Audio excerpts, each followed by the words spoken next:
নিউজিল্যান্ডের বিপক্ষে শেষ 2 ওয়ানডেতে জয় পেলেও টপ অর্ডারের ব্যর্থতা ছিল ধারাবাহিক।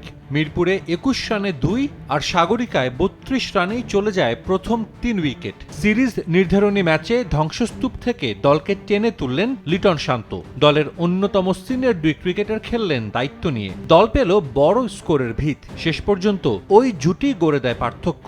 ম্যাচ শেষে দলের টেস্ট ও টি-20 অধিনায়ককে প্রশংসায় ভাসালেন মেহেদী মিরাজ। সবাই অনেক এক্সপিরিয়েন্স প্লেয়ার, বাংলাদেশের জন্য অনেক দিন খেলেছে এবং আমার কাছে মনে হয় যে দিস ইজ দ্য টাইম যে পারফরমেন্সটা ভালোভাবে শো করার জন্য এবং সবাই এন্ড অফ দ্য ডে টিমেরও রেজাল্ট হবে। আমার কাছে মনে হয় শান্ত যেভাবে ব্যাটিং করেছে এটা মানে পুরো মোমেন্টাম ঘুরিয়ে দিয়েছে।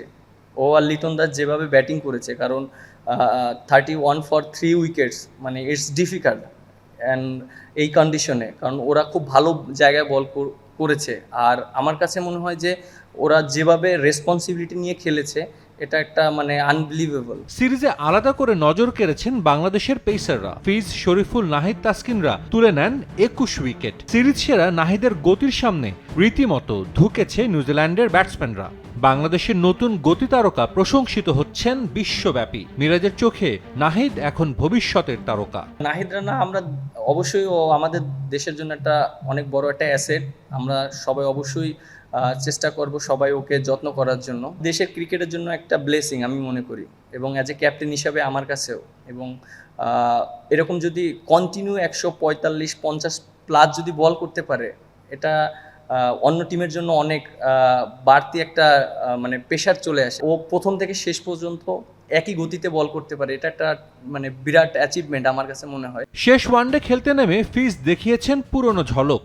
প্রায় 7 বছর পর ওয়ানডেতে পেয়েছেন ফাইফার। বাঁহাতি পেসারদের মধ্যে 5 উইকেট নেয় এখন কিংবদন্তি ওয়াসিম আকরামের পাশে কাটার মাস্টার। 9টি ফাইফার নিয়ে সামনে আছেন শুধুই মিচেল স্টার্ক। দীর্ঘদিন একসঙ্গে খেলা সতীর্থর এমন এক স্পেল দেখে বাড়তি উচ্ছ্বাস কাজ করছে অধিনায়কের। মোস্তাফিজ তো গ্রেট বলার আমাদের বাংলাদেশের জন্য, এবং ওর অ্যাচিভমেন্ট আমার কাছে মনে হয় কেউ ভুলতে পারবে না, কারণ বাংলাদেশের জন্য অনেক ম্যাচ জিতিয়েছে।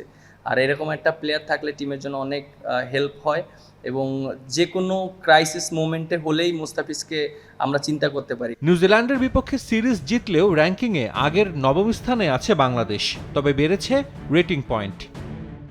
সাজিদ মুস্তাহিদ, সময় সংবাদ।